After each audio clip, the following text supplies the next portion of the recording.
இருக்குங்க சார். தேமுதிக எந்த அணிக்குள்ளார போகும்? டாக்டர் கிருஷ்ணசாமி என்ன முடிவு எடுப்பார் சார்? அதையும் நம்ம பேசிடுவோம். தேமுதிக மிக பெருமளவில் அவங்க திமுக அணியில் இடம்பெறதுக்கான வாய்ப்புகள் தான் அதிகம்.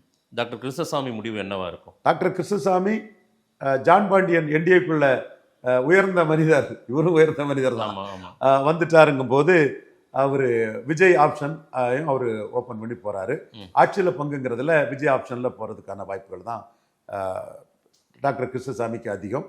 ஒரு வேளையில ஜான் பாண்டியனோட கிருஷ்ணசாமியும் தேவை, ரெட்டலையில நீங்க நின்னுங்கன்னு எடப்பாடி ஏதாவது ஆஃபர் கொடுத்தாருன்னா அதிமுகவின் ஆளாட்டு, இப்ப அன்புமணி மாதிரி, இப்ப தினகரன் என்டிஏயின் ஆளாட்டு போக மாதிரி அங்கேயும் போகலாம். பட் ஜான் பாண்டியன் அவருக்கு பெரிய இது. ஜான் பாண்டியன் தான் அந்த சமுதாயத்துல முதல் ஹீரோவானவர். ரெண்டு பேரும் ஒரே அணியில கூட இருந்திருக்காங்கல்ல?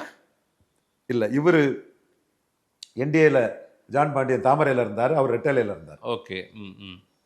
ஜான் பாண்டியன் தான் அந்த சமுதாயத்துல முதல் ஹீரோவானவர். ஒரு எலக்ட்ரல் பொலிட்டிக்ஸ்ல 96ல வெற்றி பெற்று ஒரு 2 விழுக்காடு வாக்க நிரூபிச்சது கிருஷ்ணசாமி. அப்போ ஜான் பாண்டியனும் கிருஷ்ணசாமியும் ஈக்குவலுங்கிற லெவல்ல ஒரு டீலை கிருஷ்ணசாமி ஏத்துக்க மாட்டாரு. அப்படிப்பட்ட சூழ்நிலையில அவர் டாக்டர் ஐயா விஜய் ஆப்ஷன் மாதிரி இவரும் விஜய் ஆப்ஷனை கிருஷ்ணசாமி பெருசா எடுக்கலாம்.